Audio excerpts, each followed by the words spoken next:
gaano po ba kaimportante ang pansinin po natin ang mga followers natin na palagi pong nakikipag-engage sa atin kaysa po sa pagpapapansin natin sa mga malalaking content creators or sa mga sikat na content creators na ang iba po ay hindi po tayo pinapansin. So alam niyo po ba guys na napaka-importante po talaga napansinin po natin or unahin natin yung mga followers natin na palagi pong nakikipag-engage sa mga reels video na ina-upload natin. Dapat po guys ay ugaliin po nating replyan po lahat ng mga nagko-comment sa ating mga reels video dahil dyan po ay tataas po or posible pong gumanda ang ating mga koneksyon sa isa't isa. So, dito po kasi sa Reels guys ay napaka-importante po talaga ang give and take relationship po. Dapat po ganyan po tayo guys, magtulungan po tayo no. Dahil yung pagpapansin po kasi natin guys sa mga sikat or malalaking content creators na yung iba po ay hindi po tayo pinapansin, sayang po kasi guys yung oras at yung panahon na sa halip po ay nakakagawa na po tayo ng mga engaging, high quality na mga content. So at least ay nadadagdagan po ang mga reels video natin at posible din po na may mga makipag-engage dyan na mga followers natin.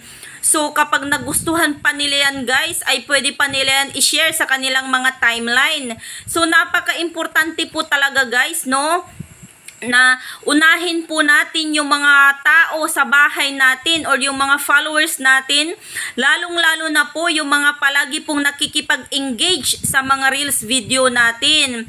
Dahil alam nyo po ba guys na ito po ay real talk po talaga guys no, na alam nyo po ba na kahit po gaano pa po tayo ipakilala ng mga sikat at mga malalaking content creators na yan sa kanilang mga followers, kung hindi naman po tayo nila ifa-follow ng mga followers nila, kung ayaw po nila tayong i-follow, wala po tayong magagawa dyan guys, dahil hindi naman po lahat ng tao ay mapiplease natin or mapipilit po natin na i-follow po nila tayo. So yun po ang gusto ko pong ipahiwatig na mensahe po sa video na ito guys. Pero disclaimer lamang po guys no, hindi ko naman po nilalahat ang mga content creators or yung mga sikat na content creators na hindi po tayo lahat pinapansin. Hindi ko naman po sinasabi na ganyan guys, yung iba lang naman din po. So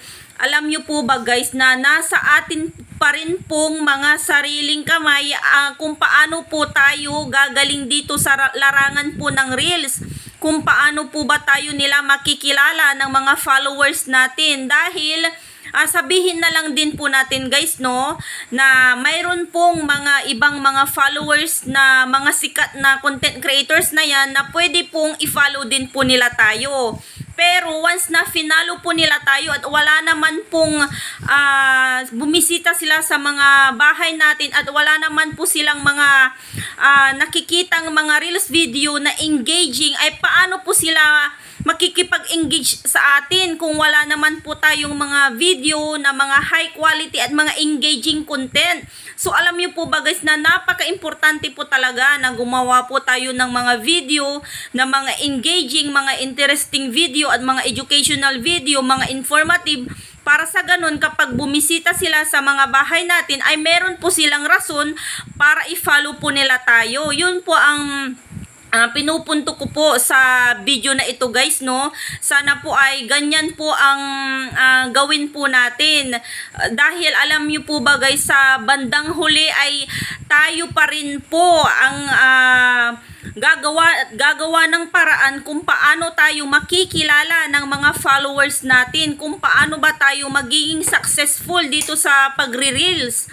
Tayo pa rin po ang gagawa ng paraan kung paano pa po ba tayo mamomonetize. So hindi ko naman po guys sinasabi na walang may tutulong ang mga sikat content creators na yan sa atin. Wala naman po akong sinasabing ganyan guys. Meron din po silang may tutulong sa atin, pero nasa ating mga kamay pa rin po kung paano po tayo sisikat or kikita dito sa Facebook. So yun po ang pinupunto ko po sa inyo guys no. Dapat po ay kapulutan nyo po ng aral ang video na ito guys. So sana po kung nagustuhan nyo ito at meron po kayong natutunan sa